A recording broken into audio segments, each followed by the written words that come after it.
Kim Jong-un lebih hebat daripada Joko Widodo. Pyongyang lebih perkasa daripada Jakarta.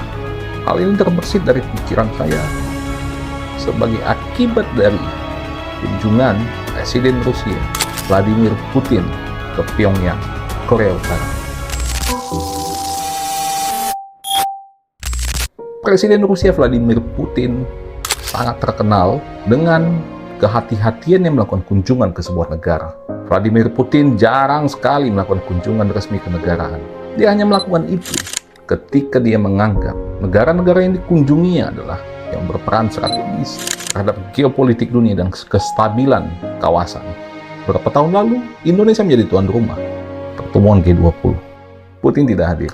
Padahal Presiden Indonesia, Joko Widodo, sudah mengundang langsung beberapa waktu sebelumnya datang ke Kremlin bertemu empat mata dengan Vladimir Putin. Sayangnya Vladimir Putin tidak kunjung hadir pertemuan G20 di Bali.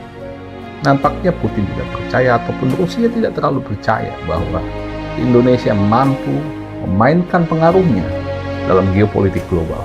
Tetapi khususnya Vladimir Putin mampu melihat Pyongyang atau Kim Jong-un bisa membuat geopolitik global demam panas.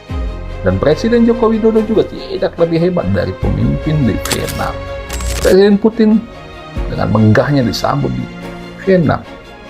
Nah, Vietnam adalah satu-satunya negara di Asia Tenggara yang mendapatkan perhatian dari raksasa dunia ini. Vietnam menjadi berbeda dalam geopolitik global ketika dikunjungi langsung oleh Presiden Rusia. Kenapa Vladimir Putin tidak ke Indonesia? Ya, kita tahu sendiri. Kita kalah di mana-mana dalam geopolitik global. Untuk menanggapi national security kita saja, ataupun keamanan nasional kita seperti main-main. Kalau dulu mungkin bisa saja, baik Korea Utara ataupun Vietnam, belajar dari Indonesia, belajar dari Bung Karno soal bagaimana berpengaruh dalam peta geopolitik global.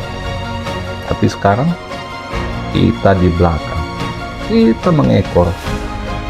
Sampai kapan begini? Ya, tidak ada yang tahu. Bahwa kondisi negara saat ini sedang tidak baik-baik saja. Dalam energi, kita tidak menguasai.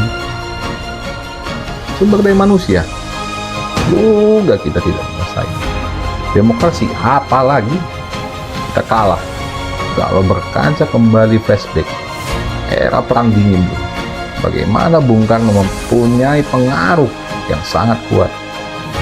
Bagaimana Bung Karno bisa membuat raksasa-raksasa dunia itu kejang-kejang, panas-panas.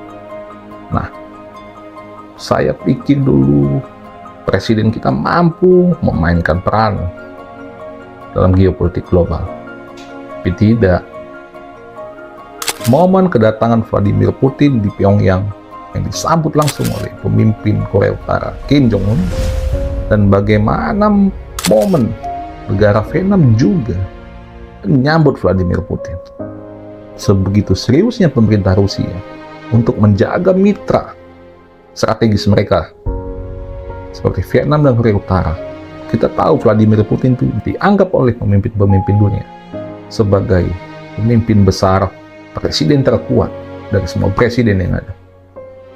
Kecuali Vladimir Putin juga mendarat di Jakarta atau mendarat di Indonesia, tapi bingung juga mau mendarat di mana. Ibu kota sudah dipindahkan ke IKN gak ada bandara. Bingung juga nanti Putin kalau ke Indonesia dia mau mendarat di mana. Sementara Jakarta bukan ibu kota lagi. Wah, pantas saja mungkin ini membuat Putin tidak jadi ke Indonesia karena di IKN tidak ada bandara, di Jakarta bukan ibu kota.